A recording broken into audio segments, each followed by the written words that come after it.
মুখ্যমন্ত্ৰী যিগৰাকী যিটো বক্তব্য এইটো অত্যন্ত দুৰ্ভাগ্যজনক।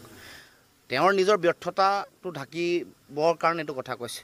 য'ত তেনেকুৱা ধৰণৰ ঘটনা ঘটিছে তাত যিসকলে এই কাম দুষ্কাৰ্য কৰিছে তেওঁলোকক ধৰিব লাগে, কঠোৰৰ পৰা কঠোৰতম ব্যৱস্থা গ্ৰহণ কৰিব লাগে। নকৰি আকৌ সাধাৰণ জনগণক আকৌ ব্যৱহাৰ কৰিব খুজিছে, তাৰমানে সাম্প্ৰদায়িক সংঘৰ্ষ। এইটো নহয় জানো? আজি গৃহ বিভাগৰ দায়িত্ব থকা মুখ্যমন্ত্ৰীয়ে কৈছে য'ত গো মাংস ওলাইছে তাত গাহৰি মাংস থ'ব লাগে বুলি কৈছে। এইটো মুখ্যমন্ত্ৰীৰ বক্তব্য নেকি? মুখ্যমন্ত্ৰীৰ বক্তব্য এইটো মুখ্যমন্ত্ৰীৰ বক্তব্য হোৱাটো উচিত নেকি আপোনালোকে কওকচোন?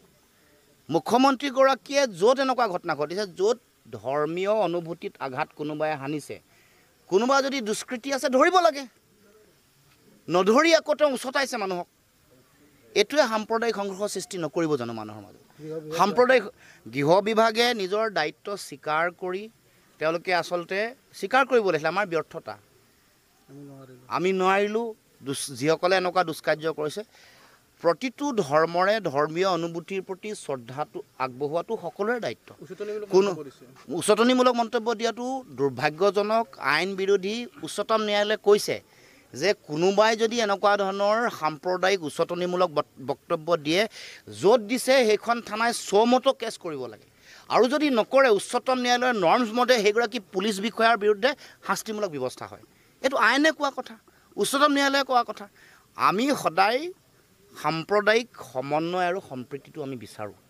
এনেকুৱা ঘটনা ঘটিলে কোনোবা দুষ্কৃতিকাৰীয়ে, কোনোবা কমিউনেল ফ'ৰ্চে এনেকুৱা কাম কৰিলে তেওঁলোকক ধৰিব লাগে, কঠোৰৰ পৰা কঠোৰতম শাস্তিৰ ব্যৱস্থা গ্ৰহণ কৰিব লাগে। এইটো মুখ্যমন্ত্ৰীৰ ব্যৰ্থতাটো স্বীকাৰ কৰিব লাগে।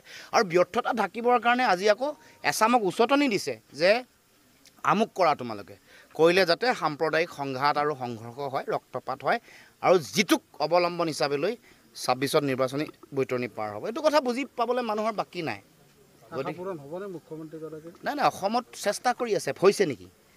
বহুত চেষ্টা কৰি আছে, পাৰিছে নেকি? যোৱা ৪ বছৰে সাম্প্ৰদায়িক সংঘাত লগাবৰ কাৰণে মুখ্যমন্ত্ৰীয়ে কত কি কৰা নাই? অসমৰ জনগণ এনেকুৱা ধৰণৰ কথা পতাৰ যিবোৰ কমিউনেল সাম্প্ৰদায়িক চিন্তাৰে যিবোৰ মানে পৰিপূৰ্ণ, যাৰ মগজুটো, যিসকল মানে ধৰ্মীয় উন্মাদনাৰে যিসকল মানে একেবাৰে হিতাহিত জ্ঞান হেৰুৱাই পেলাইছে, তেওঁলোকে কৰিব পাৰিব, তেওঁলোকে কিবা ক'ব পাৰিব, তেওঁলোকে টিভিৰ বাইট চাই পিনে তলত কমেণ্ট দিব পাৰিব, কিন্তু অসমৰ জনগণক পৰা নাই।